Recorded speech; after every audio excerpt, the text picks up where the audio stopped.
पति 6 महीने जेल में अपनी पत्नी की जगह रहा और आखिरकार आज रिहा हो गया। उसकी पत्नी काफी देर से जेल के बाहर इंतजार कर रही थी।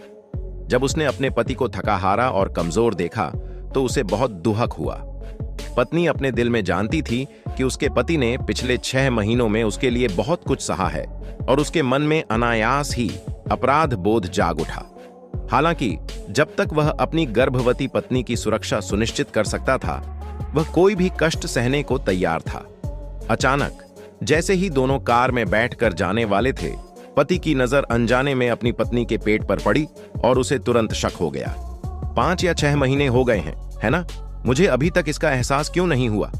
क्या इन कुछ महीनों में आप हर समय अपनी सेहत का ध्यान रख रहे हैं? पति के सवालों का सामना करते हुए पत्नी अवाक रह गई और उसकी आंखों से केवल आंसू बह निकले। तुम रो क्यों रहे हो? क्या हुआ? कुछ तो बोलो। पत्नी पहले से ही बेकाबू होकर रो रही थी। पति का चिंतित चेहरा देखकर उसका अपराध बोध और भी गहरा हो गया। अभी 6 महीने पहले मेरी पत्नी प्रजनन क्षमता के कारण बढ़े हुए वेतन से बहुत खुश थी और घर लौटते समय उसने अपनी मां को फोन करके यह खुशखबरी सुनाई।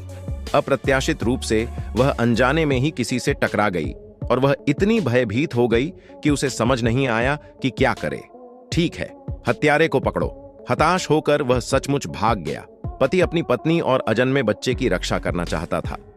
चुपचाप सारी जिम्मेदारियां उठाते हुए पति ने संतोषजनक उत्तर की अपेक्षा से अपनी पत्नी की ओर देखा, लेकिन उसने इस बारे में एक शब्द भी नहीं बताया कि जेल में बिताए 6 महीनों के दौरान उसके साथ क्या हुआ था।